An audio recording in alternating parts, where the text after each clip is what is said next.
Alors bonjour à tous, aujourd'hui nous continuons notre lecture du catéchisme de l'Église catholique et nous sommes maintenant dans la partie du credo qui est Jésus est monté au ciel, il siège à la droite du Père Tout-Puissant. Et donc la question du compendium à ce sujet qui est la numéro 132 est la suivante. Que représente l'ascension? Eh bien voici la réponse. Après 40 jours pendant lesquels il s'est manifesté à ses apôtres sous les traits d'une humanité ordinaire qui voilait sa gloire de ressuscité, le Christ est monté au ciel et s'est assis à la droite du Père. Il est le Seigneur qui règne désormais avec son humanité dans la gloire éternelle de Fils de Dieu et qui sans cesse intercède en notre faveur auprès du Père. Il envoie son Esprit et nous donne l'espérance de le rejoindre un jour, là où il nous a préparé une place. Donc pour étayer ces propos, prenons les paragraphes 659 à 664 du catéchisme de l'Église, qui se trouve sous l'intitulé « Il siège à la droite de Dieu, le Père Tout-Puissant ». Donc nous lisons en Marc 16 « Or, le Seigneur Jésus, après leur avoir parlé, fut enlevé au ciel, et il s'assit à la droite de Dieu. » Le corps du Christ a été glorifié dès l'instant de sa résurrection, comme le prouvent les propriétés nouvelles et surnaturelles dont jouit désormais son corps en permanence. Voir notamment Luc 24, 31 ou Jean 20, 19. Mais pendant les 40 jours où il va manger et boire familièrement avec ses disciples et les instruire sur le royaume, sa gloire reste encore voilée sous les traits d'une humanité ordinaire. La dernière apparition de Jésus se termine par l'entrée irréversible de son humanité dans la gloire divine, symbolisée par la nuée et par le ciel, où il siège désormais à la droite de Dieu.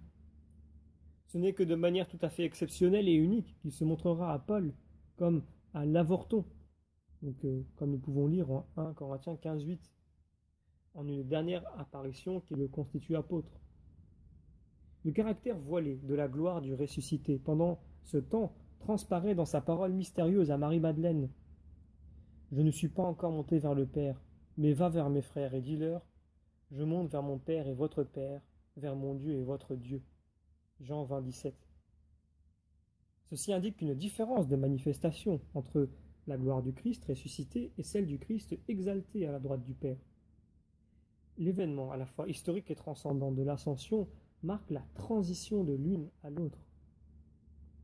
Cette dernière étape demeure étroitement unie à la première, c'est-à-dire à la descente du ciel réalisée dans l'incarnation. Seul celui qui est sorti du Père peut retourner au Père, le Christ. Personne n'est jamais monté aux cieux sinon le Fils de l'homme qui est descendu des cieux. Jean 3,13.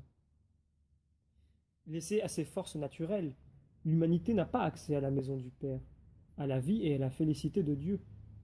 Le Christ seul a pu ouvrir cet accès à l'homme, de sorte que, ses membres, nous ayons l'espérance de le rejoindre là où lui, notre tête et notre principe, nous a précédés. En premier temps, dans Jean, chapitre 12, nous lisons « Mais une fois élevé de terre, j'attirerai tous les hommes à moi. » Donc l'élévation sur la croix signifie et annonce l'élévation de l'ascension au ciel. Elle en est le début. Jésus-Christ,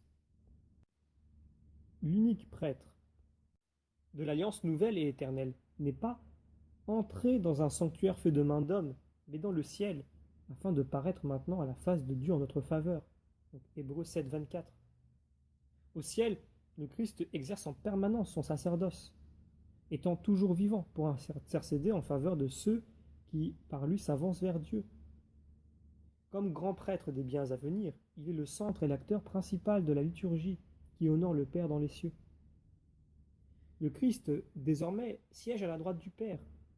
Donc, par droite du Père, nous entendons la gloire et l'honneur de la divinité, où celui qui existait comme Fils de Dieu avant tous les siècles comme Dieu et consubstantiel au Père, s'est assis corporellement après qu'il s'est incarné et que sa chair a été glorifiée.